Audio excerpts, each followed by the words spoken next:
সালাম আলাইকুম। আজকে আমরা নতুন ভিডিও নিয়ে এসেছি কাজ শক্তি ক্ষমতা। তো আজকে আমরা মেইনলি পড়বো হচ্ছে কাজ রিলেটেড সব ডিটেইলস পড়বো মূলত। অর্থাৎ আজকে মূলত আমরা কাজের ডেফিনিশন থেকে শুরু করে কাজের কিরকম প্রকারভেদ হইতে পারে, কাজের সাথে শক্তির কি রিলেশন হইতে পারে, কাজের একক, এইসব বিষয় নিয়ে মূলত আমরা আলোচনা করবো। ঠিক আছে? তো ফার্স্ট আমরা আসলে কি পড়বো? কাজের ডেফিনিশনটা পড়বো। ঠিক আছে? আমরা পড়বো হচ্ছে ডেফিনিশন। এখন কাজের আমরা ২ ধরনের ডেফিনিশন পড়বো। একটা হচ্ছে নরমাল ডেফিনিশন বা বোঝার জন্য একদম সিম্পল ডেফিনিশন, নরমাল ডেফিনিশন। আরেকটা পড়বো হলো একদম বেসিক ডেফিনিশনটা পড়বো। আরেকটা হচ্ছে একদম স্ট্যান্ডার্ড বা বেসিক ডেফিনিশন, স্ট্যান্ডার্ড ডেফিনিশন। এই দুটো ডেফিনিশন পড়বো। একটা হচ্ছে নরমাল ডেফিনিশন আর একটা হচ্ছে স্ট্যান্ডার্ড ডেফিনিশন। ঠিক আছে? তো প্রথমে আমরা নরমাল ডেফিনিশন দিয়ে শুরু করি। নরমাল ডেফিনিশনটা নরমাল ডেফিনিশনের মাধ্যমে কাজ, নরমাল ডেফিনিশন আসলে কাজ বলতে কি বোঝায়, এই জিনিসটা বুঝছো। ঠিক আছে?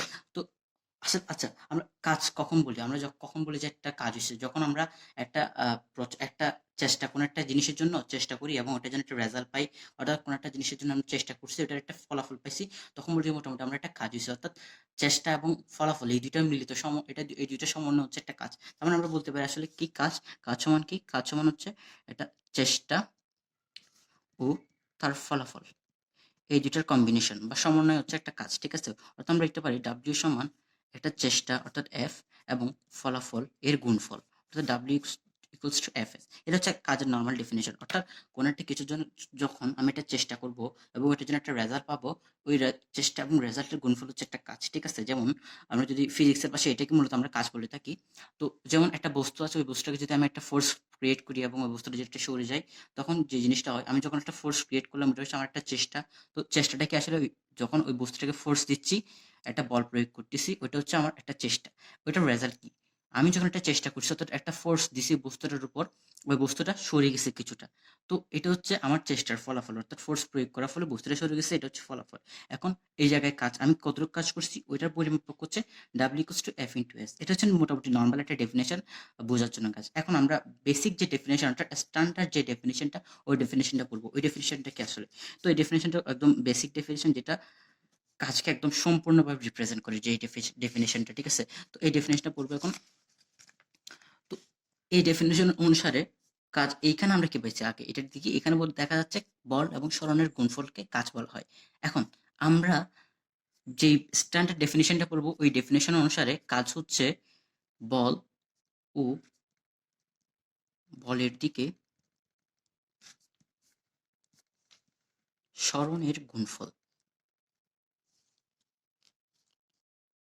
অর্থাৎ স্ট্যান্ডার্ড যে ডেফিনিশনটা আছে, এই ডেফিনিশন অনুসারে বল এবং বলের দিকে সরণের যে গুণফল, সেটাকে মূলত কাজ বলে থাকে। তো এই জায়গায় আমরা তো মোটামুটি বুঝছি হচ্ছে বল আছে একটা, আর একটা হচ্ছে বলের দিকে সরণের গুণফল।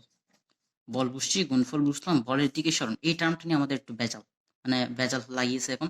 কথা হচ্ছে বলের দিকে সরণ এই জিনিসটার মানে কি? তো আমরা বলছিলাম কি, আমরা এর আগের যে ২ টা ক্লাস নিছি, ওই ২ টা ক্লাস ছিল, একটা হচ্ছে বল বিভাজন বা ভেক্টর বিভাজন, এবং আরেকটা হচ্ছে বলের লব্ধি, এই সংক্রান্ত ক্লাস নিছি। ঠিক আছে?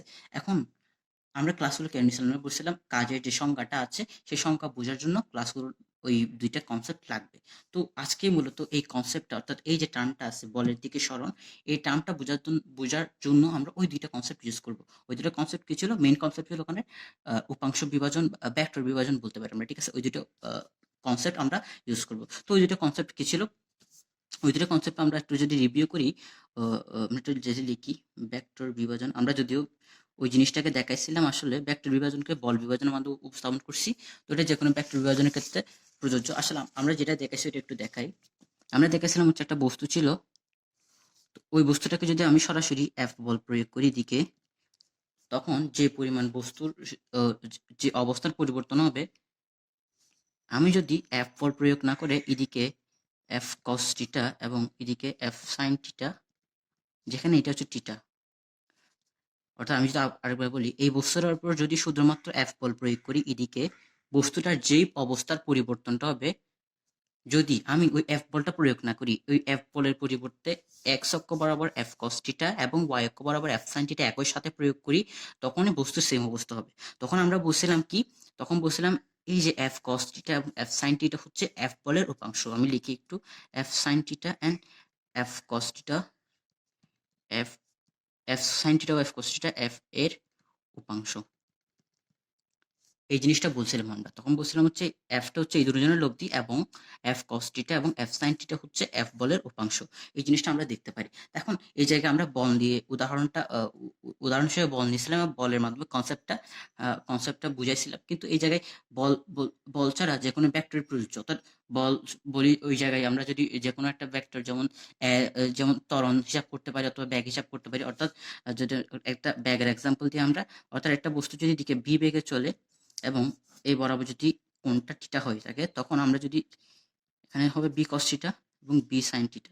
অর্থাৎ এই জায়গায় কি একটা বস্তু যদি এই জায়গায় বি বেগে চলতেছে এবং ওই বি বেগের দুইটা অংশ রয়েছে, একটা হচ্ছে এক্স অক্ষ বরাবর বি কস থিটা আর একটা ওয়াই অক্ষ বরাবর বি সাইন থিটা, ঠিক আছে। অর্থাৎ এই বি বেগের এক্স অক্ষ বরাবর বি কস থিটা মানটা কাজ করতেছে। আমরা সুন্দর করে লিখি, এই জায়গাটা বুঝতে সুবিধা হবে।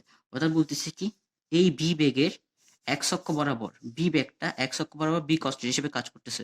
অর্থাৎ আমি যদি লিখি তাহলে ক্লিয়ার হবে। এক্স অক্ষ বরাবর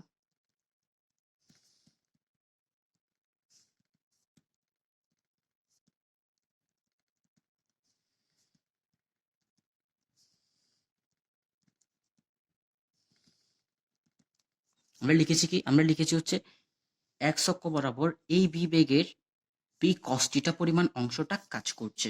এই লাইনটা বোঝা খুব জরুরি, এটা আমরা আগে বুঝাইছি। জাস্ট এই লাইনটা একবার লিখলাম, যাতে আমরা যেটা আগের ভিডিওগুলো দেখি তাহলে খুব ক্লিয়ার হয়ে যাবে। আমরা বলছিলাম কি এই যে বি ব্যাগটা আছে এটা যদি থিটা হয় এটা হচ্ছে বি কস থিটা অবশ্যই, এগুলো আগে দেখেছিলাম। এবং আমরা বলতেছি কি এই যে এটাকে এক্স অক্ষ ধরে নিছি, এক্স অক্ষ বরাবর এই বি ব্যাগটার বি কস থিটা পরিমাণ অংশটা কাজ করতেছে। অর্থাৎ এই বি ভেক্টর এদিকে কাজ করতেছে বি কস থিটা, এক্স অক্ষ বরাবর কাজ করতেছে বি কস থিটা অংশ, ওয়াই অক্ষ বরাবর কাজ করতেছে বি সাইন থিটা অংশ। এখন তো ওরা বলছেন কি এটাকে ভেক্টর বিভাজন, কনসেপ্টের নাম কি ছিল ভেক্টর বিভাজন। অর্থাৎ যে কোনো ভেক্টর যদি আমরা লিখি ভাবে ওইভাবে লিখতে পারি। আমরা যদি লিখি কোনো একটা বস্তুর ক্ষেত্রে যদি লিখি এদিকে এ থিটা হলে এটা এ কস থিটা, এদিকে হচ্ছে এ সাইন থিটা লিখতে পারি। অথবা যদি এরকম হয় যে কোনো একটা বস্তুর ক্ষেত্রে এস এটা থিটা হলে এদিকে এস কস থিটা, এদিকে এস সাইন থিটা।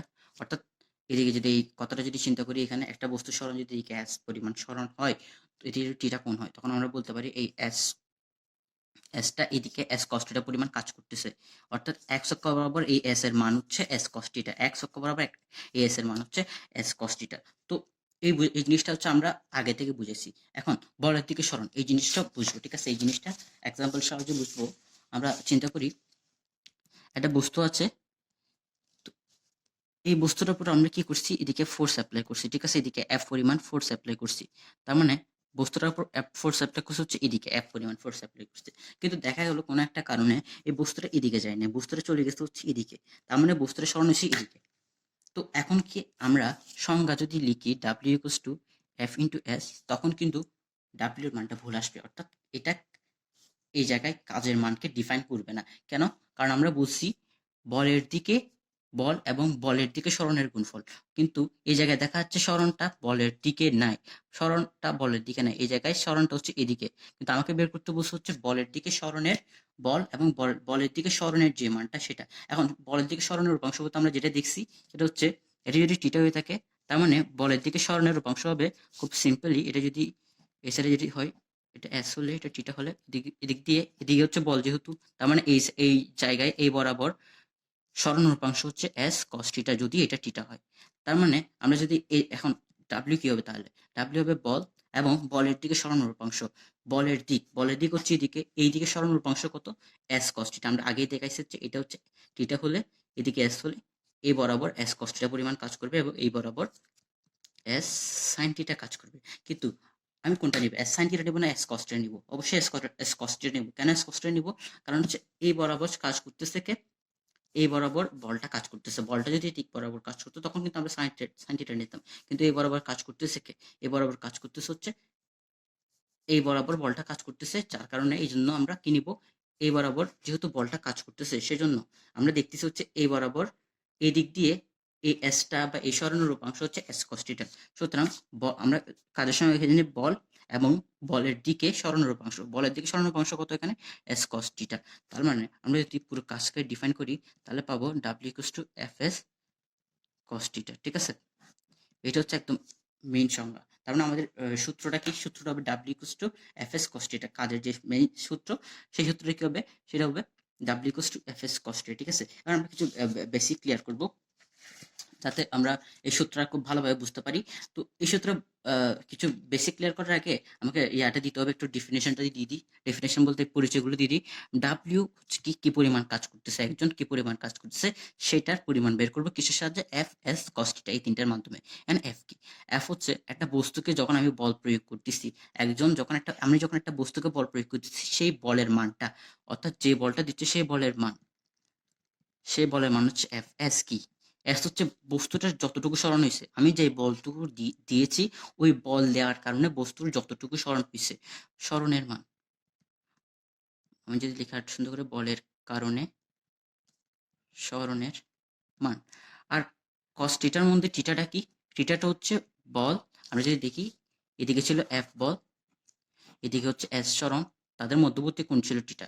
তার মানে থিটাটা হচ্ছে কি, এফ ও এস এর মধ্যবর্তী কোণ। এটাকে কোণকে এভাবে লিখে, এফ এবং এস এর মধ্যবর্তী কোণ হচ্ছে থিটা। এই জিনিসটা খুব মাথায় রাখতে হবে, থিটাটা সবসময় বল এবং সরণের মধ্যবর্তী কোণ হবে, ঠিক আছে। তো আমরা জাস্ট কিছু এক্সাম্পল দিয়ে বেসিকগুলো ক্লিয়ার করবো। ফার্স্ট এক্সাম্পল নিয়ে আমরা, ফার্স্ট এক্সাম্পল হচ্ছে কিরকম,